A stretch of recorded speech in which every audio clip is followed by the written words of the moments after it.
Hey everybody, what's up? I thought in this match I'd show you a game against a guy who runs about 4 or 5% over 6,000 games with an average buy-in of $50. So he's a reg, and he sat me in, I think it was just $100 heads up. And I haven't played this guy in quite a while, though I think we've played a bit, maybe 6 months or a year ago, so can't really remember much about him. Obviously limping my 7-7 as usual, and having a stab as I always do. That stabbing position works great.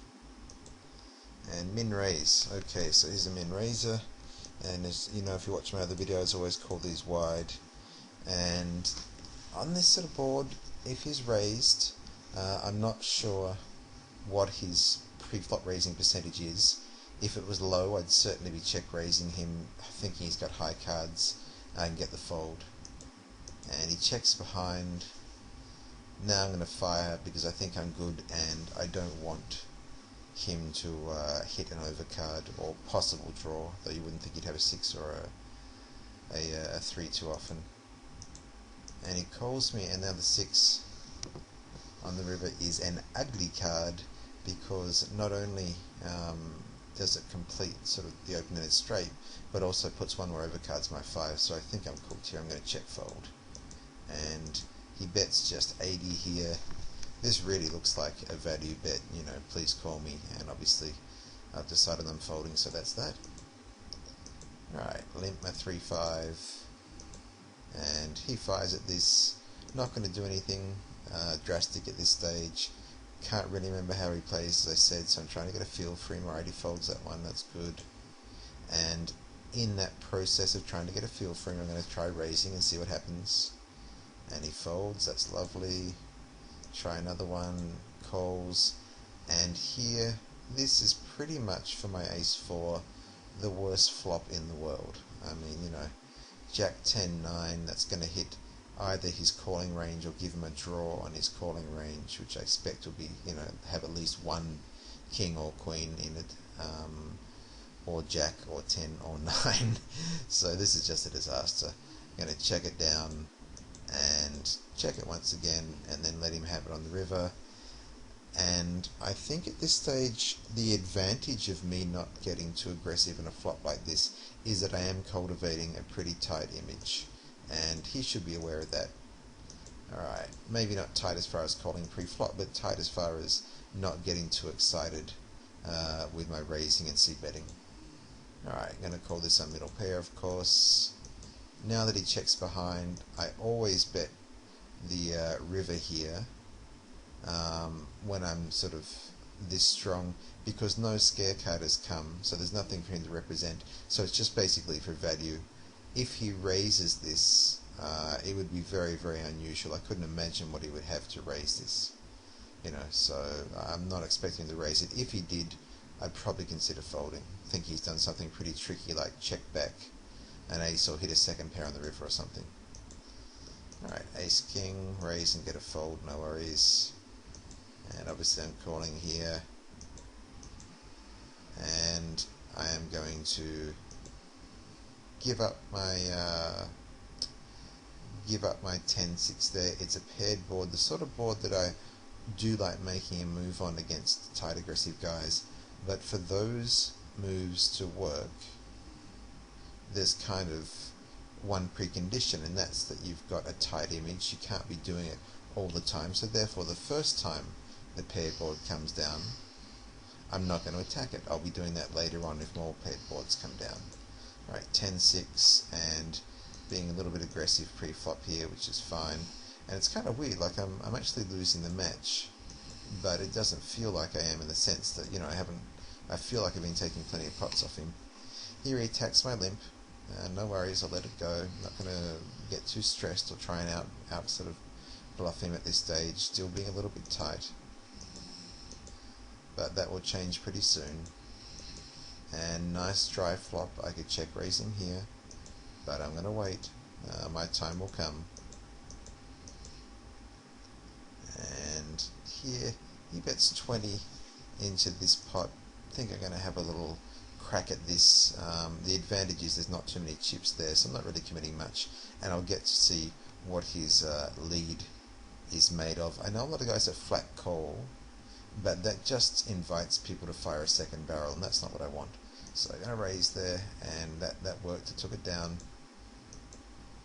and here I've got the gut shot, sort of double gut shot, the gut shot, 2 overcards to the 4, and pretty bad flush draw. Probably should fold it, and he checks here. Not sure if I'm good or not now. I know he won't have a high club, or I expect he won't have a high club, or he probably would have bet again.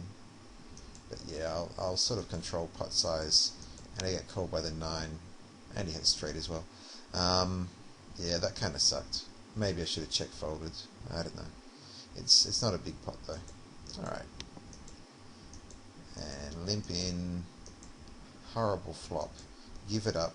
So at the moment I'm still cultivating my tight image, not doing anything untoward, not getting out of control, but that will come, and here it comes now.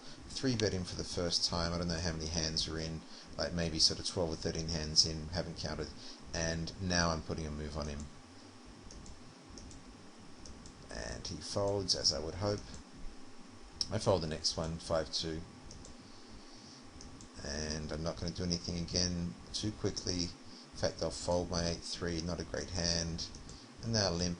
And one of the advantages I think I have against these tight aggressive guys is a lot of the time they're raising or folding, whereas I prefer to raise or limp, meaning I'm getting into nearly all the pots.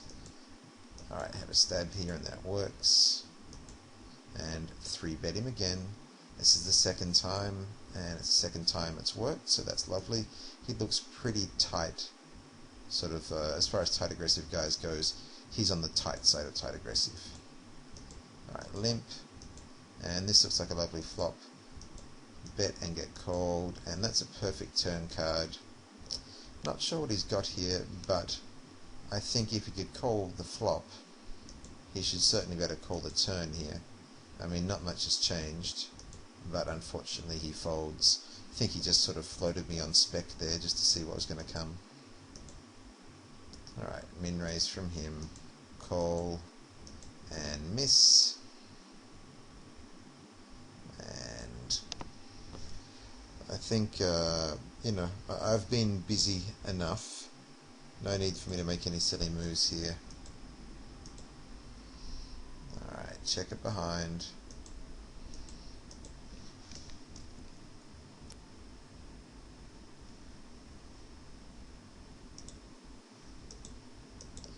Alright, and he checks behind. Got some showdown value, but on the turn he bets, and he could have been trapping with an ace, who knows. Happy to let it go. Can't win every pot. Alright, limp here, and he bets. Last time he bet, he folded to my raise, but this is not the sort of board I really want to be doing that on, because I think I'm getting called by a 3, 4, 5, 6, 7 a lot of the time. Alright, more min raising from him, and he's kind of grinding me a little bit down with these min raises. Here I called him a gut shot and overcard, and he fires a second barrel. Got to give it up now, so he's putting a little bit of pressure on me. I need to find a way to fight back, and of course I will. Alright, this one I can bet, and he folds. And here's another paired board, and I talked earlier about letting the first paired board go, and now I'm going to make a move on this one.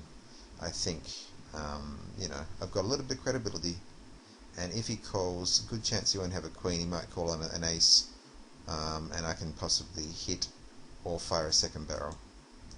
That worked, so that was a nice few chips there. And here I'm raising my middle pair. His donks haven't been strong, and he folds. Yeah, so I think his donk is pretty weak by the look of it. And obviously I'm going to stab this, and this is working. And as I said, it feels kind of weird that it feels like I've been kind of doing pretty well against him, and yet I'm still losing the match. So it's one of those weird matches. I guess his little sort of min raise and c-bet is taking its toll. Alright, he checks behind here, and once again, not the sort of board that I can really attack. I mean, I'm getting called by King, Queen, Jack, and 10 at least, and I hope I'm good here. 60 on the river. I gotta give it up. That kind of sucks. Alright, have a raise and get folded. That was a bit clumsy of me, the 3x raise there. And once again, a paired board.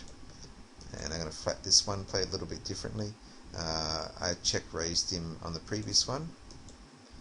And now I'm going to fire the river and try and get the fold. So this is kind of floating out of position, which is obviously a lot trickier than doing it in position, but against a tight guy it can be done. And I get the fold there, so that works really well. Alright, limping, stabbing, getting a fold, thank you very much. So he's pretty tight in position. Here he raises, and I flat it. And that's about as horrible a flop as you can get. Got 2 overs. I mean, it's not that horrible, but it's sort of, obviously hasn't hit me very well, and I'm just going to give it up. Not sure if I should have called that, but you know, I could have been dead already. I mean, who knows? Alright, limp, and he donks again. Going to raise him again, and he's going to fold again. So attacking that donk has worked pretty well on middle pair. And now, of course, I'm going to 3-bet him on the queens. And that's, I think, the 3rd time I've 3-bet him pre-flop, and the 3rd time he's folded. So really tight. Alright, and he donks again. Going to give this one up. I do this a lot, donking to people, and it's quite annoying.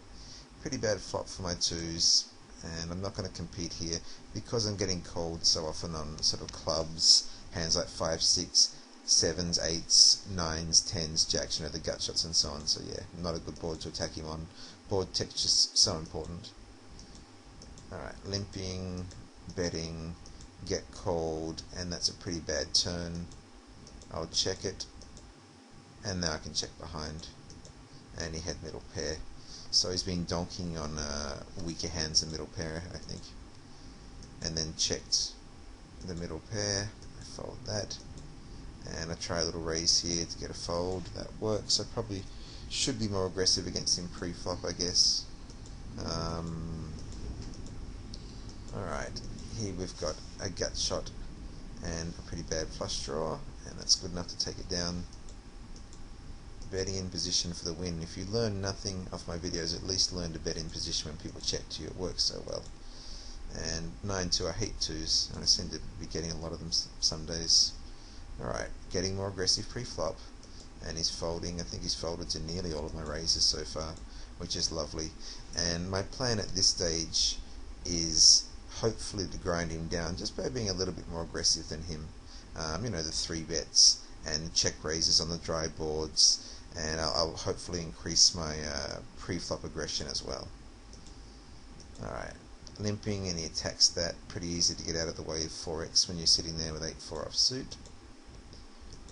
And he min raises, flat it, and could try a move here, but I've made a move on the last 2 paired boards. Don't want to do it every single time, so let it go. And yeah, you can see me getting more aggressive.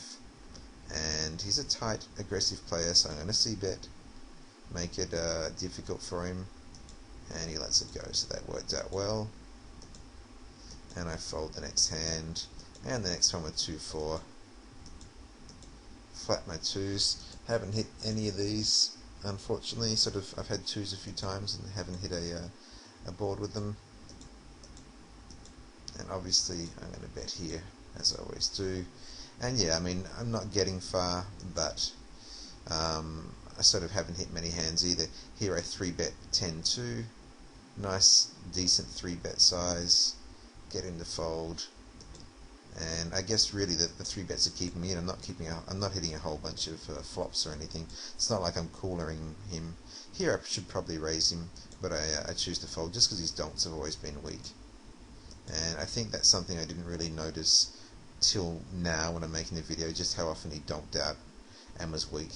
Alright, 3-bet him again. That's probably about the 4th time I've done it pre-flop, and it's worked every time, so why wouldn't I keep on doing it? as long as I don't sort of wear out my welcome. And of course stabbing, get called, ugh. Alright, we shall give up. And he called me on ace-x. Fair enough, on a paired board, that's pretty common. Alright, call on 5-6. He checks, and now I'm going to bet the turn here. I don't want him to bet and make me fold, so I'd rather bet. One of the rules I have is any time that you're prepared to call, you should bet. And I think I'm prepared to call if he fires the turn here, so yep, rather bet than call. Gives him a chance to fold. Alright, 6-4, getting some junk. And probably should call that with my 2 overs and a gut shot to the second pair, but never mind. Or to the middle pair. Alright, limping king queen. This is a rather nice flop for me, and unfortunately folds. That's a problem with these tight guys, not getting so much value. You know, I mean, obviously hitting the nuts, but I had a lot of potential there, and he's just out of there. Alright, and limping. Not sure why I didn't raise that. Think I should have. Yep. And if he had called me there, I probably would have put him on the 7. He seems to check call middle pair and donk out weaker hands. And folding my 10-2, limping, and in hindsight I really should be raising more aggressively here. And here I check raise him on the flop because, or I raise his sort of lead on the flop, sorry, because his donks are so weak. And he folds to me, and all of these hands, and I still haven't got a lead, so this sort of min-raise thing's working pretty well. At ace-queen, obviously I'm going to 3-bet there, and that's probably my 5th 3-bet pre-flop, all of which have got folds. And he attacks my limp, no problems. I'm going to call here, I'm going to hit middle pair, and I'm going to check raise him. If he shoves, I'm going to fold, obviously. I just don't want to give him a free chance to hit an overcard, and it's not like any good cards are coming for me. You know, like, you know, if I'm sitting there with a draw and I can hit the nuts or something, so I'd rather raise and get him off the hand. That works, so being aggressive. Bad things happen to people who are passive, sort of post-flop, and I'm being a little bit more aggressive than him, and that's got me a little lead. Should be a little bit more aggressive pre-flop though. And he donks here. Gonna raise him again. I just don't believe his donks. They've consistently been a load of rubbish, and he folds to confirm that. So really the only reason I've got a lead is I've just out-aggressed him because he's sort of been donking and folding and this sort of thing. If he ever hits a hand, I'll be in trouble. Alright, king 6, and let him have that one. Can't win every hand. 9-4, got some lovely cards there. And once again a lovely flop for my king 10. Can't seem to hit many flops here. Hit it the odd middle pair or two. Fold it. And he's clawing back into the game, so finally I work out to get a little more aggressive pre-flop, thank goodness. Fold my queen 6, and yep, alright, pre-flop raises for the win. Just flat this. I could have 3-bet him, I mean I've done it a lot though, and now I have to pretty much give it up on the flop, which sucks. Alright, here we've hit top pair. Going to raise him and try and protect it. Get called, which I don't like. I'm now going to fire a second barrel.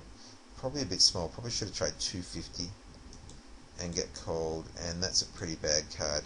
And he bets 250. That's a horrible bet size because it's really screaming value at me. Look how he's made it so easy for me to call. So therefore I'm going to fold it up. I actually made what I think is a pretty good fold. Alright, and I'm not going to make a move pre-flop there, but here I'm going to flat and then donk the turn, just mixing up the way that I sort of attack him, and that gets the fold. So all sorts of different ways to play my rubbish. Obviously I haven't hit a hand yet, so sometimes I check and then attack the river. Sometimes I check, take that back. Sometimes I call and attack the river. Sometimes I call and attack the turn, and sometimes I check raise on the flop. All spots where I haven't hit anything, but where I think I can take the pot off him. Right, min raising pre-flop. Should have done more of that. And a 3-bet, which works. That's God knows how many I've done so far and got away with all of them. Alright, and I'm going to bet here, and he calls me, so I think he's probably on the 8. Check it down, and he bets the river, and I've got to fold it up, so no problems. 7-4, not going very far with that. Or with 5-3. Or with Queen 2. Yuck, what a load of old junk. Right, that's a little better. King Queen. And I'm going to bet and get called and check it, and yuck. I don't know if a second barrel on the turn would have worked there. I mean, if he's calling me on the flop, I think he's also calling me on the turn. I mean, nothing's changed. So I think it was right not to bet the turn, and I just got to fold the river, which sucks, obviously. Alright, he raises, and I fold, can't catch anything, and going to 3-bet him again. Get a fold again. That's just an incredible number of 3-bets that have not been called, thank goodness. And I'm just getting a load of old junk which I have to fold. And here he 3x's my limp.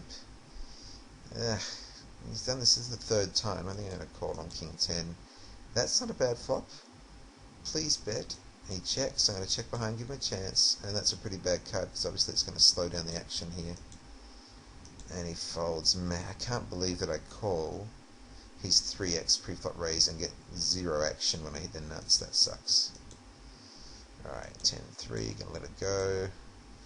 And a little bit bigger raise here, mixing things up. Normally I would suggest a consistent raise size, but I really wanted to fold. Alright, high raise size, getting folded to, lovely.